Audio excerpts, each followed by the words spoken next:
Good morning. Today is Friday, May 2nd, the second day of May. Well, that's an original comment. Anyway, so I did my habitual for the past 32 days weigh in, and scale number one stayed the same. Scale number two went down by 0.2 of a pound. And as I've said before, weight is the gravitational pull to the center of the earth. It's not something that it's something that gives you a guideline, when you're, or whatever you want to call, just, what is the word I'm looking for? Maybe you can help me with that one. Anyway, for me, it's giving me accountability by doing it daily, so I don't overeat or pick wrong choices to eat. And by wrong choices, it's not that there's wrong or right food, but there is, for me, foods that if I want to try to have some weight stability, I guess that's what I'm looking for. Weight stability, not yo-yo. My weight going up and then losing weight, going up, losing weight. Been doing that for decades. And my weight always finds that, I think they used to call it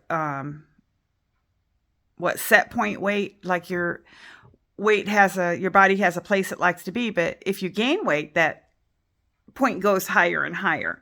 So I've actually brought my set point down because if that may not be the right word, because I got up and I was kind of like woken up and I thought, let me get up kind of thing and just get on the scale and make a video. I did kind of comb my hair. I washed it last night and then I woke up. Sometimes when I wash and it's wet, then I end up with all this, like these bends, but then I'll comb it and put it in a ponytail. But anyway, couple things I got to do today. I have to go to this place that I used to live at and do a little bit of yard work, not much. And I got to clean the patio that's there and stuff. It's really dusty. So that's kind of like my workout. And I got to water the tomato plants that I made a video about and the zucchini. They seem to be doing okay. Nothing exciting. Maybe I'll film them. They've taken root and look like they're thriving. They're not haven't grown much in the past week. I have to go to an area of town I don't really like, but I go there because I got to buy my mom her Fantasy 5 tickets. Now, I check the numbers. Fantasy 5, I'm in California. They draw every night, and I check the tickets the next day. Started doing that because I thought, and she plays Super Lotto. I don't want to check a lottery ticket the night they pull it and then find out, oh my God, we won $80 million. I want a good night's sleep. I want to wake up and then be like, oh my God, we won $80 million. Let's go to Sacramento and figure out how we do this, because I'm not mailing it in and I won't go to the store. So when I go to the store, I already know she won 3 free plays. So she spent, $12 was spent and 3 free plays. So it's a losing, thing when you play lottery. I've kept the data for years on it of the numbers played just for fun. I got this notebook here. This is a book of just all the numbers, that are picked. So yeah. And, there's Super Lotto. So I know what I'm going in, the free ticket. There's going to be 3 free tickets. This is not the store you want to go into with a ticket and man, you won $50,000 or, there's a movie I saw where it's based on some guy going in and finding out he had won the lottery. It's kind of a violent movie. I don't know if you've seen it on Netflix or whatever.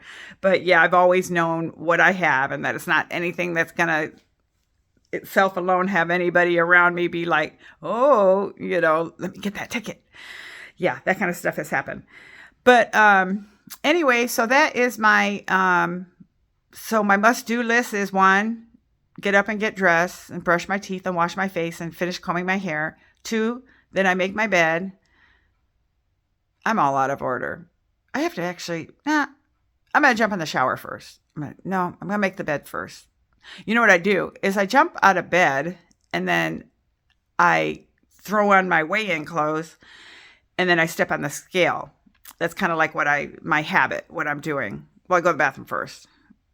but sometimes I can't go to the bathroom first, but I still get on the scale, which, for people who are like people who step on scales to do it in the morning, you usually wait till you go to the bathroom, right? I haven't all the time. That's me blinking. Anyway, so no, this is all over, like all over the place, random. But yeah, I have to also go to the grocery store today. I have to get some groceries. But yeah, so I've spent 5 minutes just basically sharing that I really don't have a lot to do today that I don't have to do because I retired. I don't have to go to work, but I am at work. This is kind of, this is my reallocated energy. And I am here helping my mama and trying to keep her house in order, but I have to keep my place in order too. So I sometimes feel at this point that when I went to work, it was kind of like a little bit of a break. Anyway, I'm sure that a lot of stay-at-home moms and dads can relate to this. Okay, have a good day. See, I'm yawning. My husband, usually I wake up when he's waking up, and I didn't wake up. And he got dressed, and then he's like, hey, I'm leaving. And I always walk him out to his car because I'm going to defend him from the bad people of this neighborhood. And he just thinks that is hilarious. But it's not that. I don't know. I just always feel like, if I walk him out there and it's not always the best area out there, that I am not going to be one of those women standing in the corner like, rooting for him. I'm going to be jumping in there too. Somebody messes with him, or I hope to be. I hope he sees this, but I don't think he works so much. He doesn't even have half the time to see my videos. But then sometimes I hear my voice and I'm like, he'll be in the other room and I'm like, he's listening to my videos. Honey bun, I love you. There, I'm telling him I love him. Anyway, peace.